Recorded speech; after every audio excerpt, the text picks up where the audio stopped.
From Geppetto Studios in New Freedom, Pennsylvania, welcome to the Cosmic Geppetto Podcast, your home for inclusive, positive geek culture, where we talk about movies, comics, music, books, and whatever else we feel like. Please welcome your host. He unbuttons the sleeves, takes a drag off the cigarette, takes a shot, and he throws. Brad Mendenhall.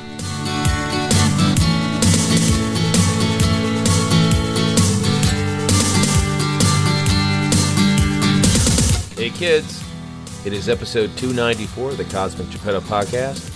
My good friend Josh Simmons joins the show to talk about the Letterkenny universe of TV shows. I've known Josh for years, and this was the perfect chance to bring him on. He knows his stuff.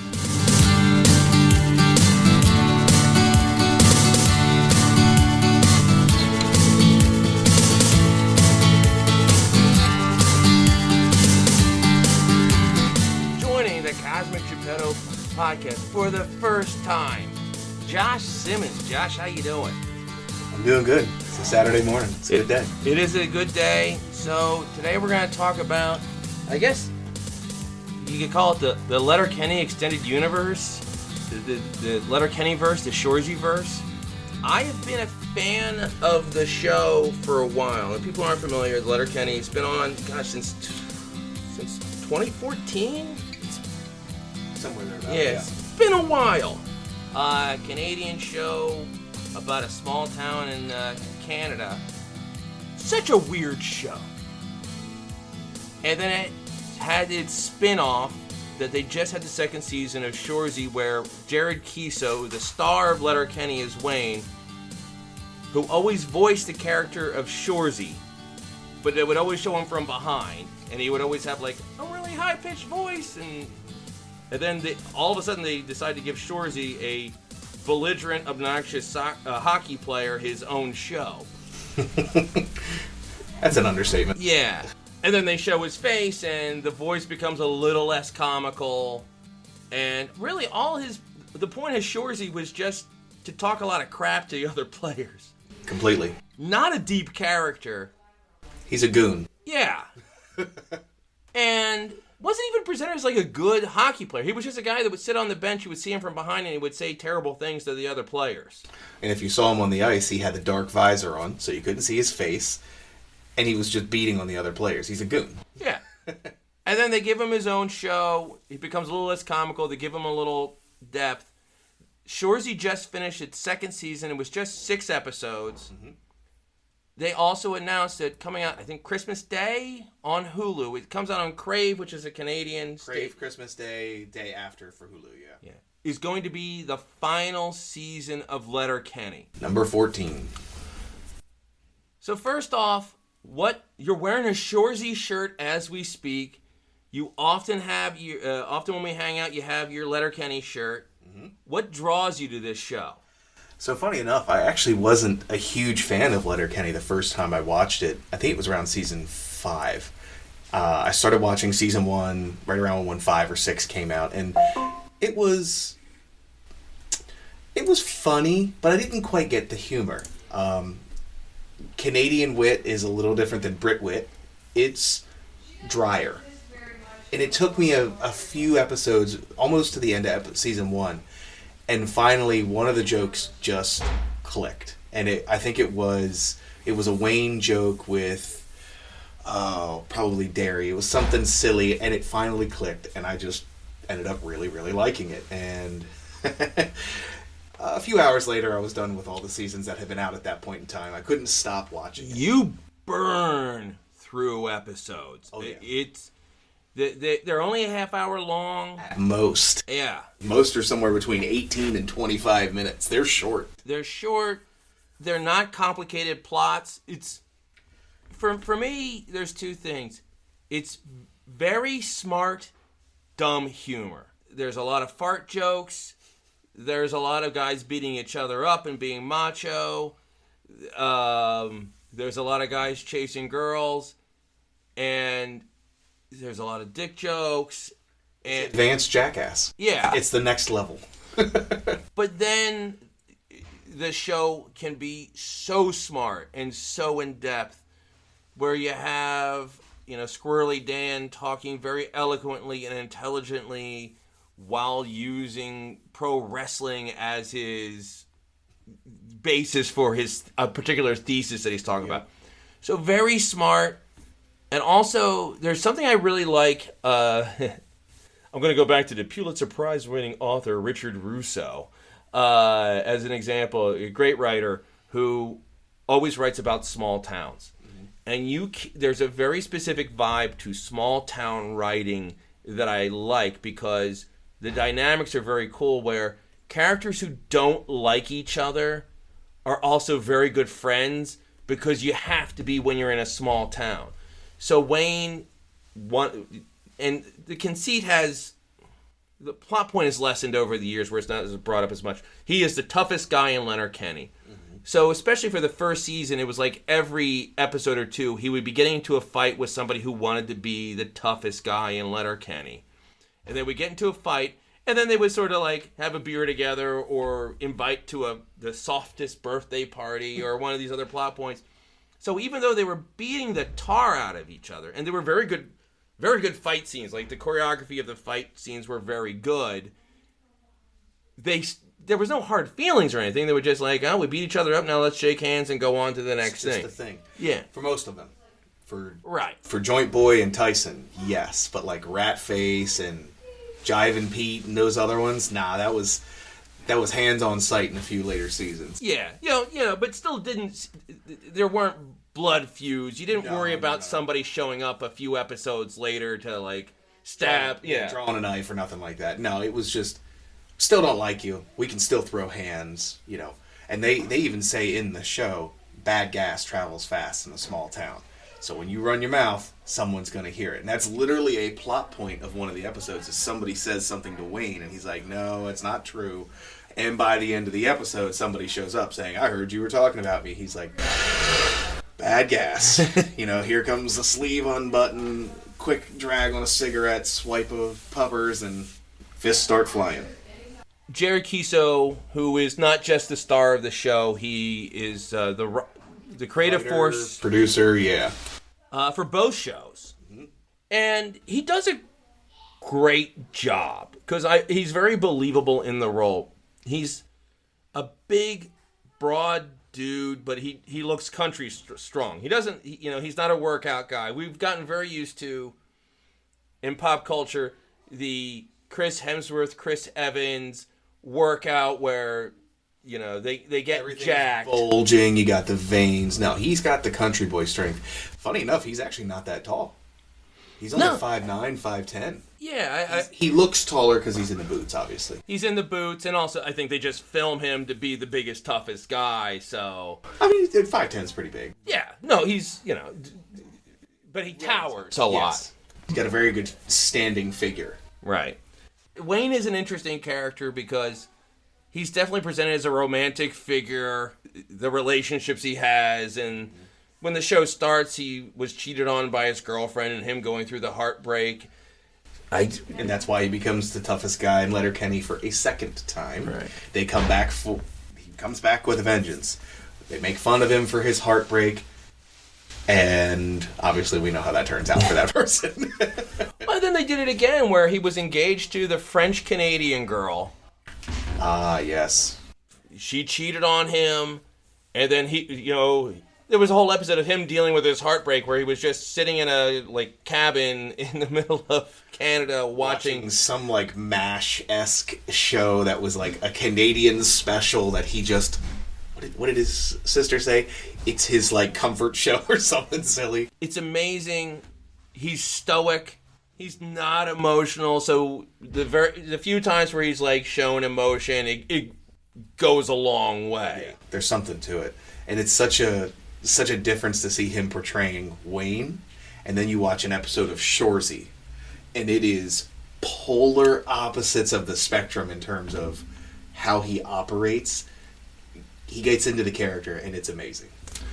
A lot of credit. I give a lot of credit because Shoresy isn't the smartest. He's not presented as the toughest. No, he's actually presented as the dumbest and one of the weakest. Yeah. Well, even there was one episode in the second season where they kept talking about who was the ugliest guy on the team, and it's like, well, Shoresy, you're the ugliest, and it's like, okay, it's and who knows what conversation happened behind the scenes, but with Wayne,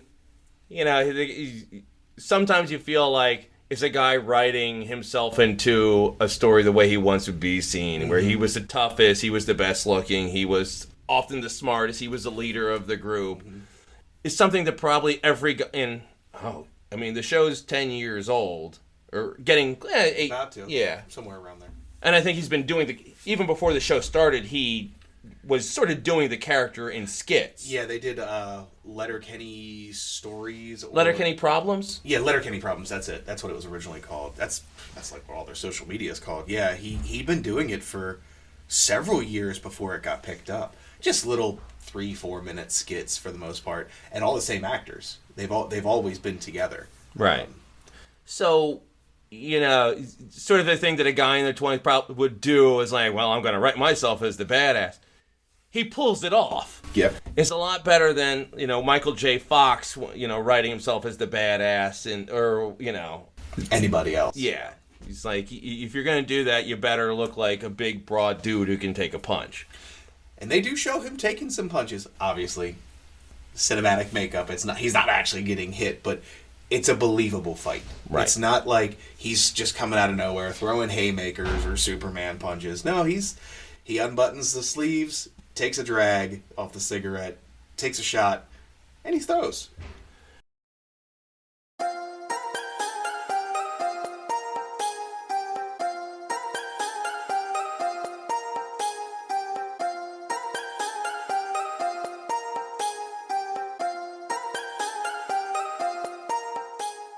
What I like about the fights, in different ways, both in Letterkenny and Shoresy, the fights make sense because they're big, brawny country boys walking up and punching each other. Mm-hmm. Now I know there's the one character in Letterkenny who is like an MMA fighter, and he will throw an elbow or a kick, but that actually makes sense. Yep.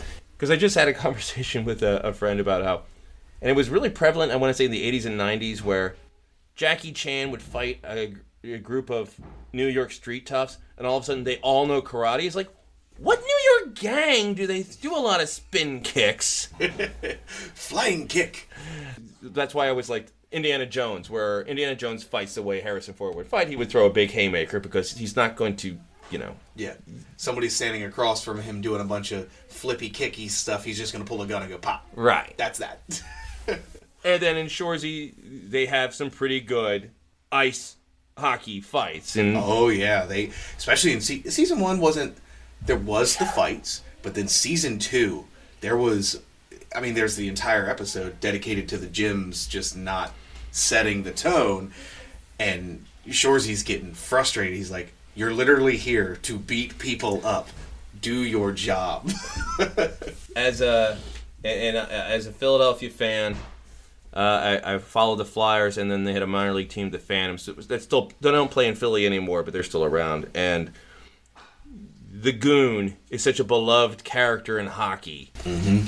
And it's the guy who, when I followed the Phantoms, when I was right out of college, it was a character, Frank the Animal Bialowas. He was the worst player on the ice. He could barely hold. The joke was he could barely hold himself up on skates, and if they sent him in, he would just go flying out. It was like he shouldn't have even brought a stick with him because it just got in his way. He would just go out and just start punching members of the other team. Gloves off, helmet off, just start swinging. Yeah. Yeah. And the gyms is 3 guys named Jim, and they don't want to be called anything other than Jim.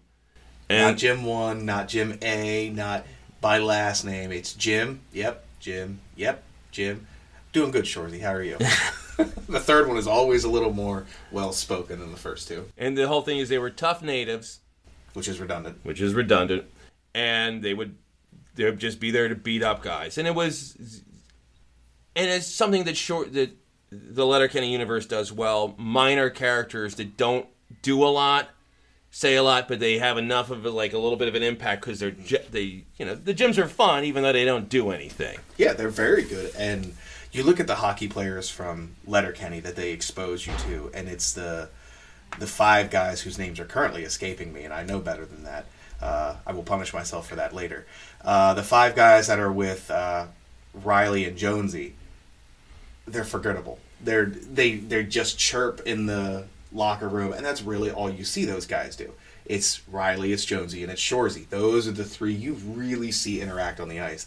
Then you get to Shoresy, and every one of the main guys on the team is a side character that's good. You've got Ted Hitchcock, you've got Dolo, you've got Goody. Big fan of Goody. I just like Goody, I don't know why. You got Shoresy, you got JJ, you got all these different characters, and the side characters are all interesting to me in comparison. Don't get me wrong, Riley and Jonesy are fun. Riley and Jonesy are fun. But they're really dumb. Sometimes the way they're portrayed, which is exactly as they are, that's fine, it's a little over the top dumb. Sometimes. Well, it was tough because Riley and Jonesy on Letterkenny, the 2, I guess, featured hockey players on that, they were presented as Kat, Wayne's sister's boyfriends. She had 2 boyfriends. Yeah, Katie. Katie, yeah. That's her men's. And the whole thing is they just were supposed to be dumb, and they would chirp at Wayne, and then always at the end of whatever exchange, they came out looking stupid. The first episode is a great example of that. Jonesy takes his shirt off, but leaves his sunglasses on. And they immediately go into a 30-second to a minute-long tear about how dumb he is for leaving his sunglasses on. and they're just dumb. Eventually they become a little more likable, but they never become smarter. No. They're definitely more likable in the later seasons. Same thing you could say with the Skids, too. Yeah. They're much more tolerable later in the seasons. But, yeah, the hockey players are dumb. Yeah. There's no other way to say it. But, I remember I was friends with a woman who had done some... she had done some work with a professional hockey... marketing or something. Mm-hmm. And I was like, oh, how's that? It's like, hockey players are so sweet and they're so dumb. She's like... And it's probably a thing with athletics... Especially when you're getting to a pro or semi-pro level where that's what you do. I remember when, was it the swimmer, Lochte? Ryan Lochte? Ryan Lochte, yeah. And he got into trouble because of dumb behavior while he was away at the Olympics, and then he came off really dumb when he was interviewed about it. It's like, what do you expect? He was taken out of school to swim more. How smart do you think he's going to be? He's not writing you like the best crime thriller in the world. He's not doing these things. But he's a nice guy. Right. Yeah, exactly. And that's the way these guys are. And it's perfectly okay. Well, they had that wonderful scene towards the end of the first season where the owner of the team was talking to the reporter that Shoresy's been chasing after. Laura Moore. And talking about why they liked hockey players, the charm of them is like, listen, they're dumb, they are crass, but they blame themselves when they lose, and they give credit to the team when they win. And it sort of was a neat thing. It's like why you follow these characters, why you like Shoresy. They don't hate to lose. That's the big theme of the first season. Yep. Right. So, yeah, so now the second season came out. They've announced there's going to be a third season. I was a little surprised. The season went in different directions than I thought it was going to, especially that last episode. So I'm curious. We met this back and forth. I know you really liked the second season. What was your overall reviewer feelings about it? If I'm giving it a grade, solid A minus. Very much an improvement on season 1, 100%. I like that there was a time skip not a big one, but a time skip between season 1 and season 2 in that they ended up winning that championship. Shoresy says we're never going to lose again, and they never lost again all the way through to the start of the second season, where they're on a 20 game out of 24 game heater. They haven't lost yet, but that's where the cracks start forming. The guys are getting, They're getting cocky. To quote Shoresy here, they're hammering too much ass. They ain't got enough leg in the third. There's a lot of stuff going on. And it shows a lot of growth of the individual characters, not just Shoresy, because by the 5th and 6th episode, he's holding them accountable.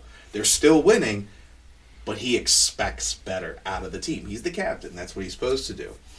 I think this season took different turns than I was expecting, but I liked it. It was a very good season. Each character had a little bit of a side character and main character. Everybody was good. And then you get to the last couple episodes with the accountability piece, and you see JJ's an idiot.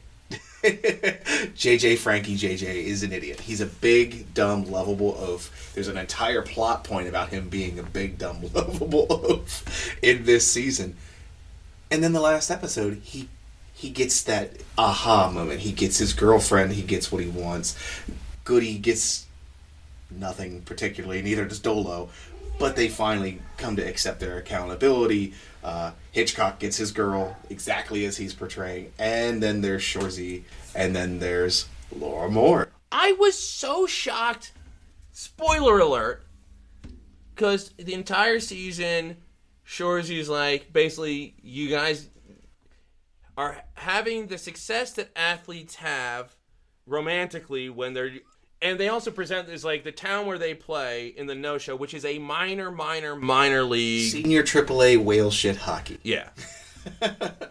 It's a sort of professional sports that Josh and I could try out for tomorrow. We wouldn't get in, but we could try out. Like, people off the streets can try out for these teams. They recruited the gyms from jail guards. Yeah. They weren't even technically playing, they just knew how to play. And I love that sort of athletics. We live about 20 minutes south of the York Revolution, an independent league baseball league. That wasn't good. An independent league baseball. They have open tryouts. Josh and I could try out this summer for... Again, we wouldn't get in, but it's telling that people can walk in through the door and, but they still take it very seriously, and it's also they make the big deal about how all the women in this town are beautiful. They're impossibly hot amount of girls in Sudbury. Yeah, which is not untrue according to the show's lore, and not untrue according to whom they have portrayed them.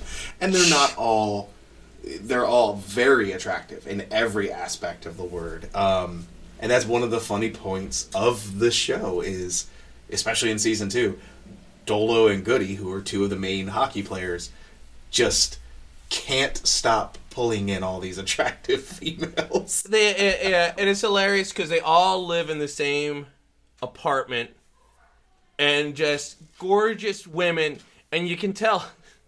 There's the thing I've noticed with some shows, you can tell what the creator or casting director or whoever is casting, you can tell what they're into.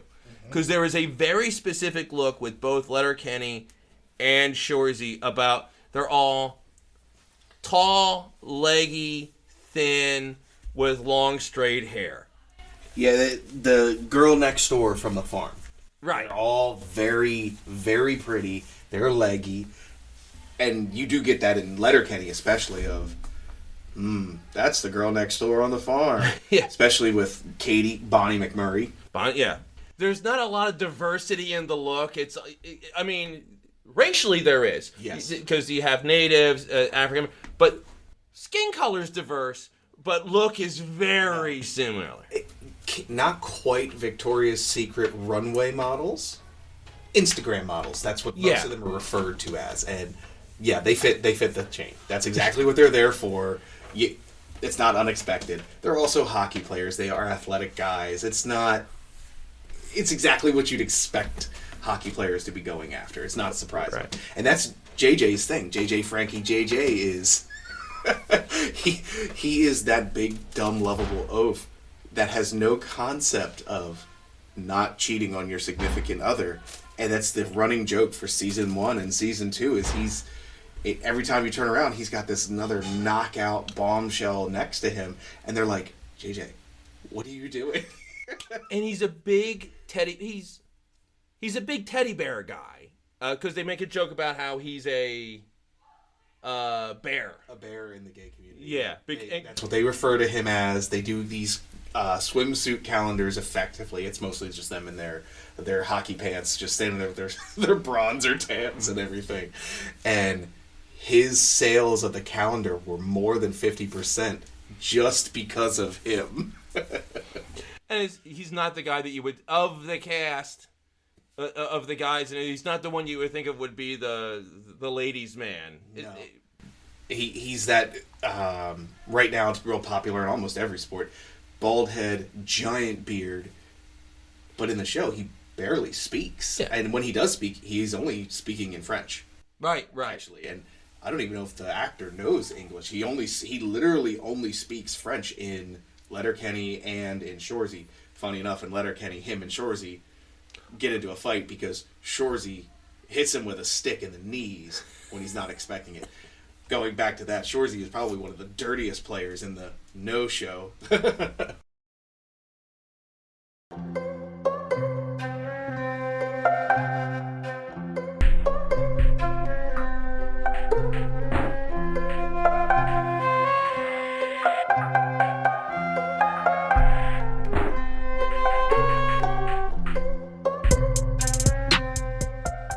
I like the season a lot. I was real... Huh? What would you grade it? I would give it a B+. I think a lot of it is setting up for the third... There was some setup for the third season. And I was also... I guess a couple things. I was really surprised that... So...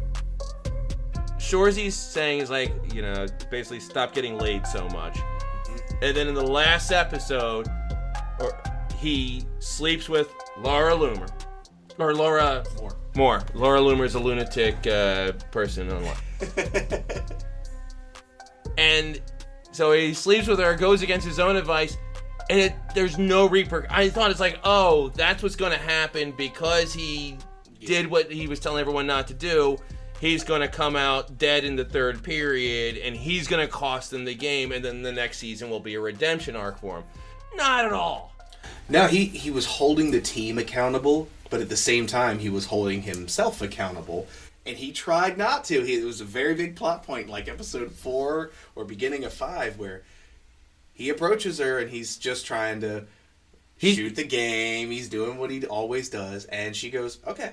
Yeah, it finally worked, and he was like, no, I'm not going. He literally, you could see the gears stop and start smoking. He goes, oh, crap. And he has to go, nope.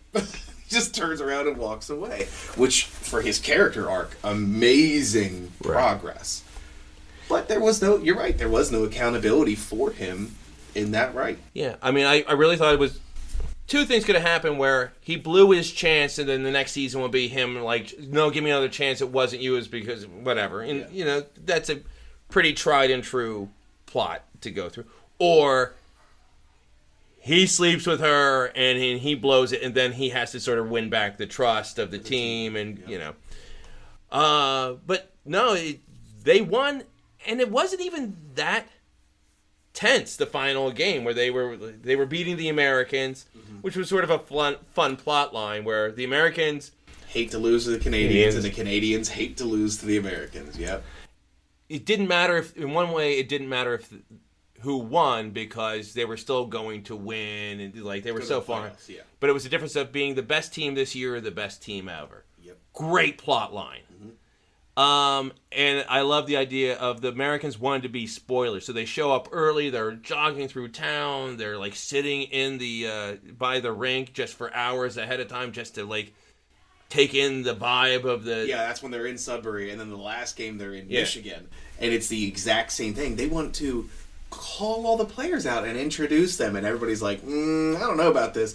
So they get out there, and it's them projecting the calendar up on the wall. Yeah, the cheesecake calendar. And Shoresy goes, I told you guys this was going to come back and bite us, and sure enough, it did. But then there's a funny point, because of all the Americans making jokes at their expense, they ended up selling all the calendars they needed to sell. So, but you're right, there was no accountability for Shoresy. On the same side, though, was Shoresy doing anything wrong that he needed to be held accountable for? It felt like they were leaning to it. It was like, oh, okay, I get it. He finally sleeps with her. He has had no luck with the ladies the entire run of the show up to this point for Shoresy. Before, in Letterkenny, Shoresy did fine. But Shoresy, he was interested in one woman. And that's it. Yeah. And she kept him at arm's length the whole time, and that was that. But it's still a very good dynamic, though. And honestly, they play off each other very well. I think Laura is the only, she looks a little different and is treated a little different and acts a little different than the other women on the show. There's a little bit of, if there was a criticism I could have of the show, is there's a bit of sameness to the female characters. Mm-hmm. It is what it is. It is what it is. It's what happens when all the episodes of Shoresy have been written by Jared Kiso. Now, he wrote 90% of Letterkenny, but they have had a couple other writers come in, including, oh boy, I'm going to make sure to get the name right, because she was on the podcast. They actually had a woman writer for one of the Letterkenny episodes. Was it the woman special? No. It really? Was the Christmas party. Oh, okay. Also pretty good. And she was a wonderful guest, and I actually looked up her name ahead of time, and I forgot it because my memory is for shit. That's what happens when we get old. Yeah. The Halloween special was written by Lynn Cam. I don't know if it's a male Lynn or a female Lynn. I'm going to cut this out.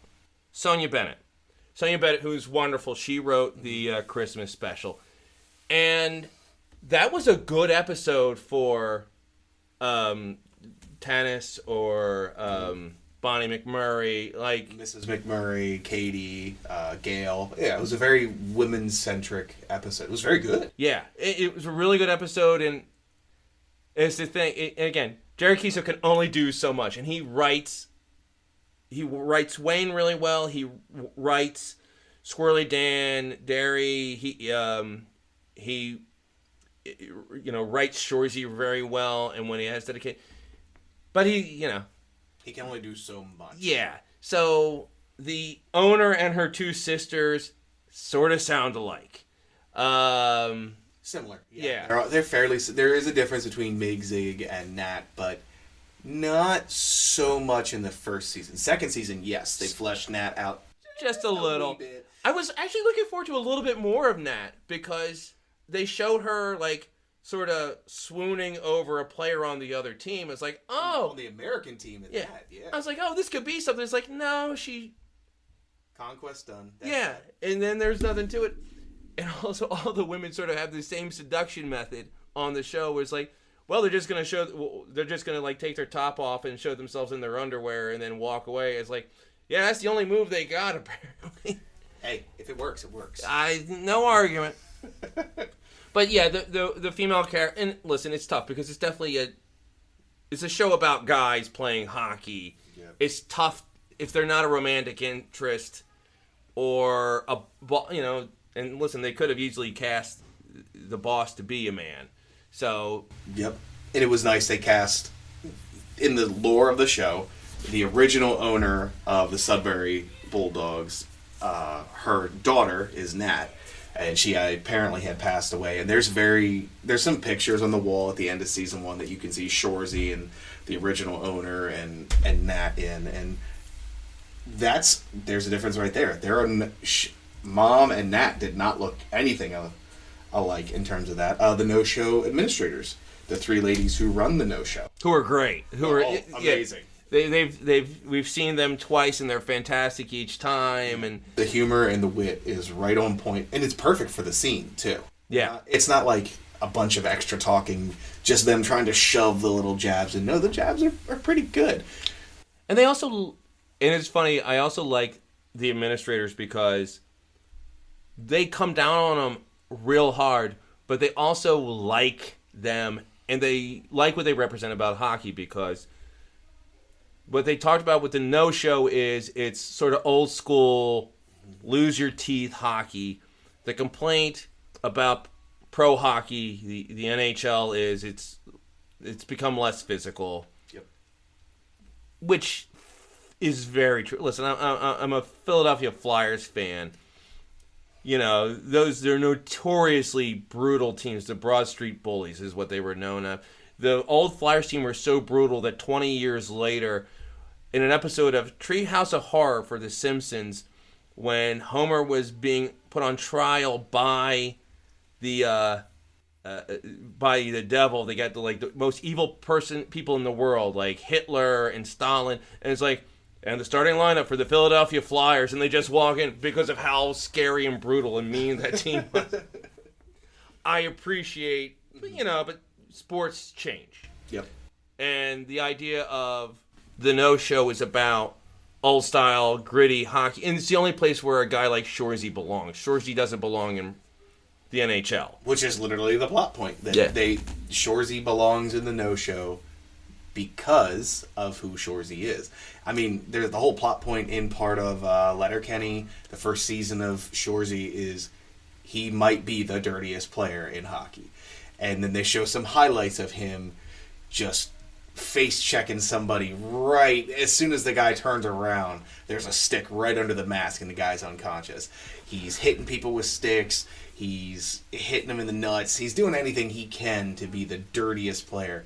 And not a goon. He's not even a goon. He's just dirty. Yeah, he's dirty, but he's not as big as the Gyms. He's not as strong as Goody or Hitch. He's not nowhere near as fast as Dolo.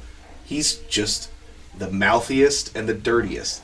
And that's part of his charm. Yeah. And it was funny. It's something that they touched on right towards the end of the season. I wonder if it's going to be a big plot point where it was addressed as like, you're 10 years older than everyone else playing. And it was like addressing the fact, it's like, yeah, Shoresy's, he can't keep up with everyone else. Mm-hmm. And I wonder if that's going to be part of the next season, because I know part of it was they were trying to get enough money so they could host the senior tournament. Senior tournament. So next season will probably be them in the senior tournament. Yeah. And will it be about like Shoresy not being able to keep up, and you can't play forever? And they don't show Shoresy doing anything else. He doesn't have a day job. There's no. Yeah, none of the guys are shown with any day jobs. None of them. So they're making enough to live and living enough to make. And right. That's it. Hey, if that's what you like, man, go for it. And their apartment, there's five guys and Big Sexy. And they're sharing a 2-bedroom apartment. And one of them sleeps in a chair, one on the couch, and then each of the two guys share a bed.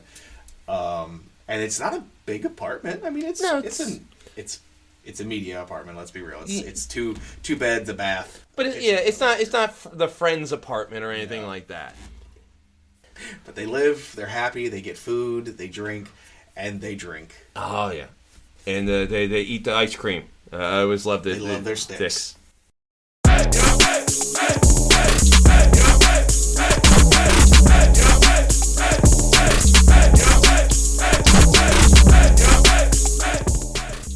And I've known people a long time ago, because I've aged out of it.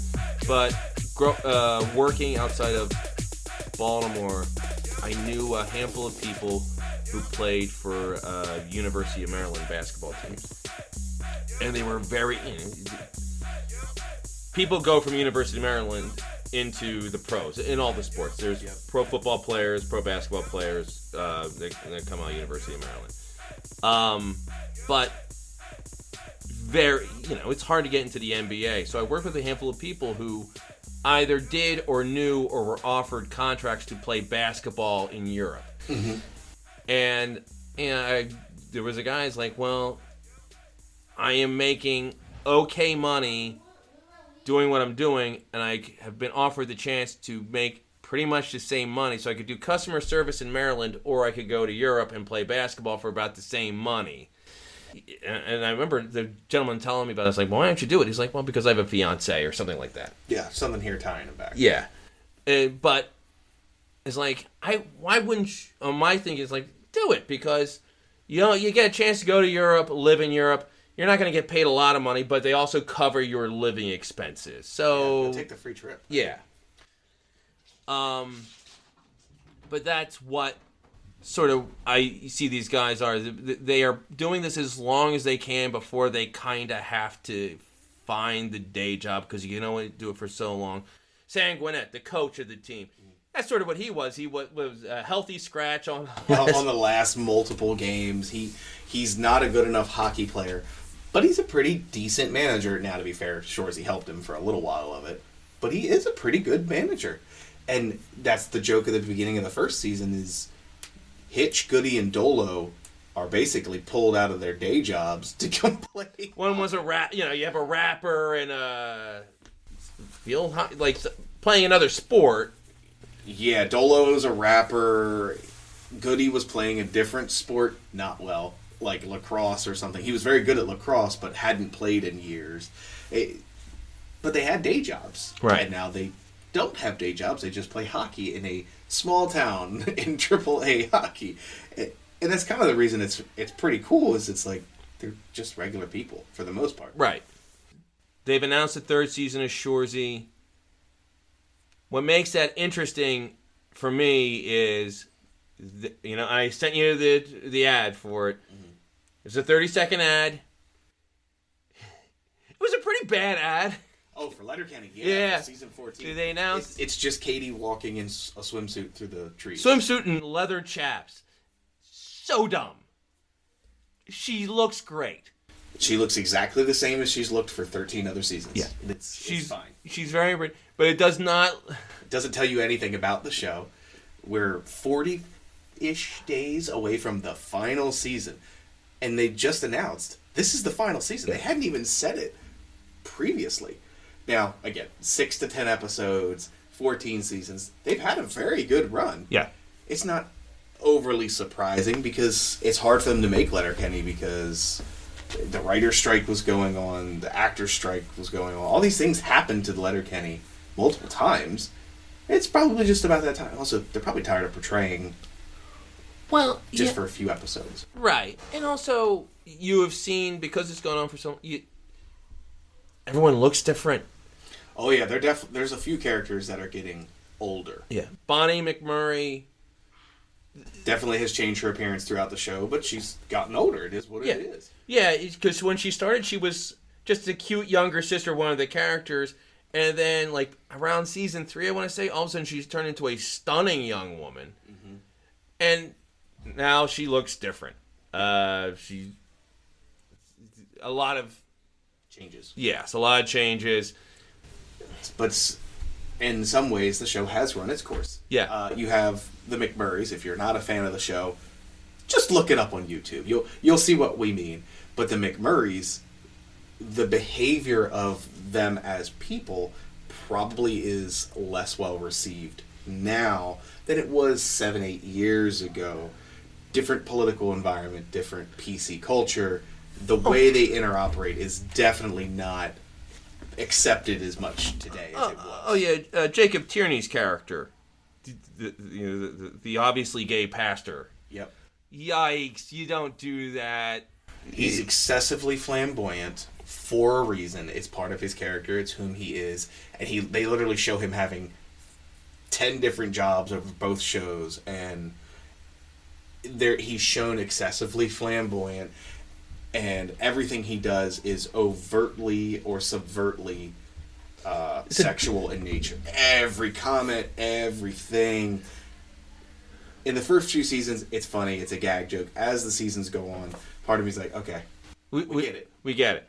It would have been and they didn't give... And because there's so few episodes per season, and because it's about Wayne, Squirrely Dan, Derry, Katie... there isn't a whole lot of space to grow those other characters. So you're not going to... It's a big cast. Yeah. So you can't have the pastor getting a boyfriend or coming to terms with his sexuality or anything like that because he's... It's overt. Nominally, yeah, they talk about it in an episode, but it's very overt. It's not directly stated. It is what it is. Right. I mean, thinking about the cast, you've got the main four, right? You've got several other farmers. You've got Gail. You've got 4, 5, 6 hockey players that they talk about. The Skids, obviously. There's Stewart and it is what it is. You have Tanis and the whole reservation side. You've got other random characters that they've brought in intermittently. That's a cast of like 20 to 30 people. You can't give everybody time. Right. And no offense, not every side character is that interesting that you want to give a whole episode to. Well, this is mean. A lot of them are bad actors.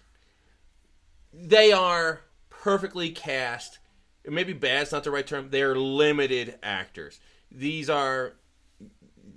was a small budget show where you could tell they were casting their friends or their, or people. Somebody who showed up. Somebody from the world of comedy. Squirrely Dan and the coach of, they are both successful comedians. That doesn't make you an actor.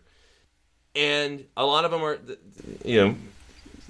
side characters. Some of them are pretty obviously they're Instagram models who can speak. Yeah, that's fine. So you can't grow the characters because the actors can't do the heavy lifting of the work.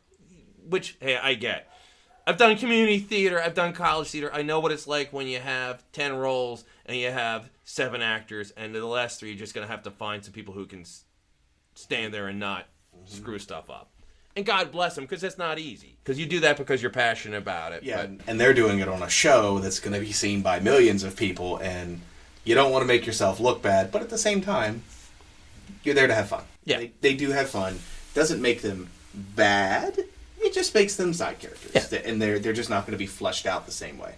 But then you have some side characters that get brought up. The McMurrays were basically 1 off, 2 off in the first season, second season of Letterkenny, and then as the middle of Letterkenny came out, they got much more prominent.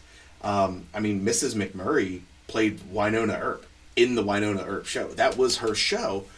So to see her go from that lead actress to just some very, very sexualized side character is so surprising, because I had been watching Winona Earp right when that came out. I'm like, wow, that's different. Well, it was cool. She's a good actress, but it's so weird to see that they were given a bump up in terms of story writing, and Gail doesn't have anything as the bartender. She has one storyline about her, and that's basically it. Probably the worst actor on the show. Probably. She overacts everything. Part of the show. That's part of her character. I can't blame the actress for playing the character, but at the same time, I have no interest in seeing more about Gail. Yeah. Gail is Gail. Perfect. It is what it is. And I'm sure there are Shoresy actors I can't think of off the top of my head that are probably similar. Nat's sisters, I don't know that they can act at all. Mig and Zig. Yeah. To be fair, I think it was the actress for Mig was the one in the accident, right? I think you're right. Yeah, she had been in an accident, and they weren't sure what was happening. So, for the most part, to be fair, Mig is stationary. Yeah. In the entirety of the season, you barely see her like walking around and stuff. She stands there, and that's fine. Yeah. But that doesn't make her a great character. No, they are given some of these characters. They're given a very broad thing to do, and they can just do it broad, and there isn't a whole lot of nuance. Gail's perfect example. Yeah. So the last season's going to come out. There isn't a lot of movement on these shows. Letterkenny doesn't have a lot of movement. It's basically just telling stories of this small town, and then in the first and/or last episode, they move their characters forward a little bit. Wayne has been with his girlfriend for a few seasons now. For Rosie, yeah. I like that dynamic. I like that actress. You know, there's a couple of things I could see is like, you know, it's not, the characters are getting a little older, and I could see them, like, Wayne was engaged before, and I could see it's like, hey, it could be interesting to see him married or her pregnant, you know. Something. Yeah. It could be interesting to see Derry move on, or, you know, there was a great episode, Squirrely Dan, who in real life, the actor is a successful comedian, and they had an episode where he did a comedy thing, and he was very funny. It'd be funny to see, it's like, oh, Squirrely Dan kept at that, and now he's not a farmer anymore. He's a comedian. Yeah. You know, Katie, who has been a stagnant character. Which is literally an entire season revolving around the fact that she's a stagnant character, where she goes scorched earth with all the guys in Letterkenny and anyone around them. But yeah, she's been stagnant for a while. Yeah. It'd be interesting to see where they take that, but I could also see them just saying, it's like, just end the show like the final episode is just like any other episode, and it's like, no, they just sort of live in that world. Yeah, it's just a ride off into the sunset exactly as it is. It's very possible. I would like to see some closure for a few characters. I'd love to see Wayne get engaged, get married, have a kid, something like that. It would be a really good arc to finish him off. Same with Katie. Something for her. The main four especially would be really, it'd be nice to see them closed off. Especially Derry, because Derry's sort of a sad character. Yeah, I mean, he had that one French actress whose, again, name is currently escaping me, that he was very head over heels for, cheats on him, right? Right. But he still pines for that girl. It'd be cool to see them end up together. But at the end of the day, is that Derry's character? I don't know. He's always that weird guy off to the side, and he's happy, he's content. The dude literally wears his farm clothes everywhere. It's a running joke that he smells bad. Right. So it's not, you know. Him finding the girl who's sort of like the girl Derry, and they're both in their overall, like, they're both happy. Yeah. Right, yeah. Now, Jared Kiso, and I haven't heard anything about it for a while, but there was so much talk when Marvel got the rights back to the X-Men character. Everyone wanted to say Jared Kiso would be a great Wolverine because he's Canadian, he's not real tall, he's sort of broad, and he could do that role. And of course, then they announced that Hugh Jackman is coming back, but I really think that Jared Kiso could do a lot. And he's at that perfect sort of cult status where people know who he is, they know what he can bring to it, but he's not so. But he'd be the perfect guy to bring into a Marvel, DC, or some sort of. How great would he be, like, as a henchman for in a Fast and Furious movie? Because he'd probably be fine. Yeah, especially if they, a little bit biased here, if they give him the Wayne or Shoresy style. You know, either the chirping or the stoic conversation, he'd be a fairly good counterpart. Yeah, so there's so many, like, and that's not too dissimilar to the career path of the actor who plays Shang-Chi in the Marvel movies. He was a Canadian actor who had a little bit of buzz, and they brought him in. Yeah, because you can get him cheap. He has a little bit of, he's a known quantity, but not. He's not going to be too expensive because they like to bring a lot of the actors in cheap. And for reasons. Yeah. I would love, is that something...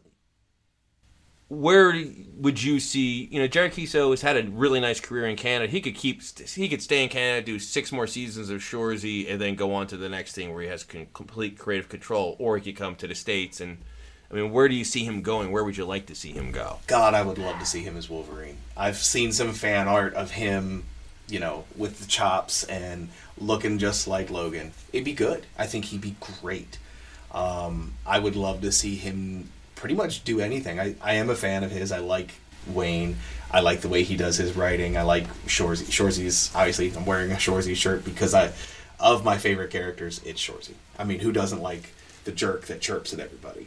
But I could see him in Wolverine. I could see him I don't know. I'm sure there's other lesser known superheroes he could do fine. I'm sure there are other things he could do fine. I'm curious to see where he goes from here. Some of the other actors, you see him every now and then. They do side guest stuff. Stewart starred in the actor who plays Stewart starred in like a Lifetime movie romantic comedy. I had no idea that he did that. Yeah, wow. Yeah. That's great for him. Great for him. A lot of those are filmed in Canada, so that tracks. Yeah, like the hallmarks and the right. It was one of those. Good for him. Good-looking guy. They always make him look greasy and pale, but that's a wig because he had the one season where he had his hair cut short and he was working out and getting bigger, and it's like I wonder if that was when he was filming this other thing. Probably. It's like, he sort of has like a young Tom Cruise vibe with the hair short, and it's like, okay. Tanis has popped up every now and then. Yep. One of the Lady Shamrocks, the African American girl, is a main character on the new Frasier show. Really? Oh. Oh, okay. So they're out there. Yeah, I mean, okay. Biased again. I would love Shoresy for another 6 to 10 to 25 years if I could. I am a child at heart. I don't think I ever grew out of high school humor. I love Shoresy. I love the chirps, and that was news to me. I didn't realize. I've been around hockey players my whole life. No big deal. I was not aware of how much they chirped. And then I start watching Letterkenny and Shoresy, and then of course I look it up. Yeah, they chirp all the time. But Shoresy's chirps are very personal. Oh, yeah. And some of them I'm like, wow, if somebody said that to me, huh. No, you think somebody should be waiting outside the stadium for him to, and they had that. That was sort of, that's when they sort of set up the spin-off from Letterkenny to Shoresy. It was the only time you saw another side of when he was practicing real hard, and they had Wayne waiting, so basically to clean the rink. Yeah, he was driving the Zamboni, and basically just to get into fights with help Shoresy out with his fights because people were waiting for him outside. Yeah, and it was also you saw how hard Shoresy worked, and he was like practicing until he threw up. Yep. I guess an example, and it's not a perfect example, but Idris Elba, who has become he's an A-list American movie star, but he still goes back to the British show he did, Luther. Mm-hmm. And he'll do it as a TV movie or a short season. He'll go 3 years in between, but he goes back. He goes back to Netflix. Yeah, I would love to see that where Jerry Kiso keeps doing Shoresy, but if he has to go 18 months in between seasons, fine. If he's going to do an American, something. Yeah, I think he's got movie star potential, and provided Marvel doesn't fall into a sinkhole with they could. That'd be a whole nother podcast topic at this point. We're talking as we're in the opening weekend of the Marvels, which my understanding is the movie's supposed to be pretty good. I have a friend that went and saw it, and he said it might be one of the best out of the phase, and that made me feel really bad. If that's one of the best of the phase, you're not comparing it to a lot of very good movies here. It's basically that or Guardians 3. Guardians 3, you got... Yeah, that's a whole other podcast topic for this phase and how I feel about it. But there's momentum with, like, franchises where even if it's good... Mm-hmm. It's better than nothing. Yeah, but because the last 3 have been disappointed or whatever, all of a sudden it has to be great to change the momentum, and that's not the... I'm probably going to see it next weekend. It sounds like it's a passable movie. Yeah. With a decent enough story, which is as good as you can ask. Yeah. And if it's at least decent, it's already better than the Eternals. Josh, this has been so great. We usually ask people to plug their pluggables, but you don't have another podcast or nothing. Yeah, I'm not a cool kid. Yeah. This is a lifelong dream here. I'm on a podcast with my friend. This is fun, but I don't have anything to plug. Do you have something that you would recommend? Something that people should check out, other than Shoresy and Letterkenny? yeah, definitely Shoresy and Letterkenny. Off the top of my head, what have I been watching lately? Anime. Watch a lot of anime. What's the best anime out right now? Ooh. Because I'm not an anime guy. There's a lot of really good ones. It depends on what you're into. I would have to say right now one of my big favorites is Eminence and Shadow. It's a High Dive exclusive. Nobody watches High Dive. You have to pay special for it. It's an extra $5 a month. Not everybody wants to pay for another streaming service. But they call it isekai. It's the genre where you're reborn into another world. And in this one, he is, it's actually a perfect parallel between Shoresy and Letterkenny, because the main character is extremely likable and really stupid. He's insanely smart, but he has no common sense. And he just like says things off the cuff, and he's just like making it up as he goes, and come to find out everything he said as a joke ends up being legitimate. And he's the leader of this massive organization, and he has no concept of what he's done. But it's a very good show. Very, very good. We'll recommend everyone check that out. Josh, this has been awesome. Thank you so much, man. Yeah, thanks for having me.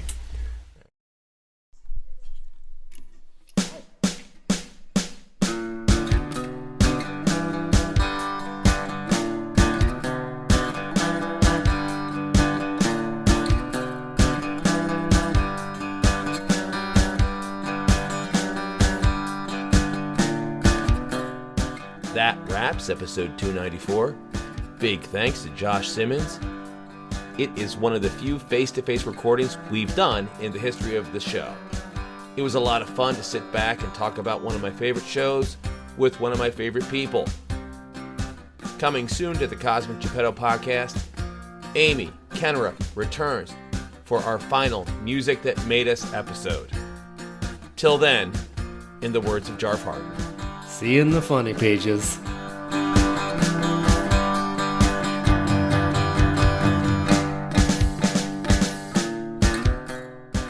Subscribe to the Cosmic Geppetto podcast on iTunes, Stitcher, or wherever quality podcasts can be found. Rate and review us while there. Follow us on Twitter at CosmicGPod, and we will follow you back. Unless you're a jerk. We don't follow jerks. Like us on Facebook at facebook.com/Cosmic Geppetto. We love hearing your ideas for upcoming episodes. Email us at cosmicgeppetto@comcast.net. there's a lot of fart jokes. There's a lot of guys beating each other up and being macho.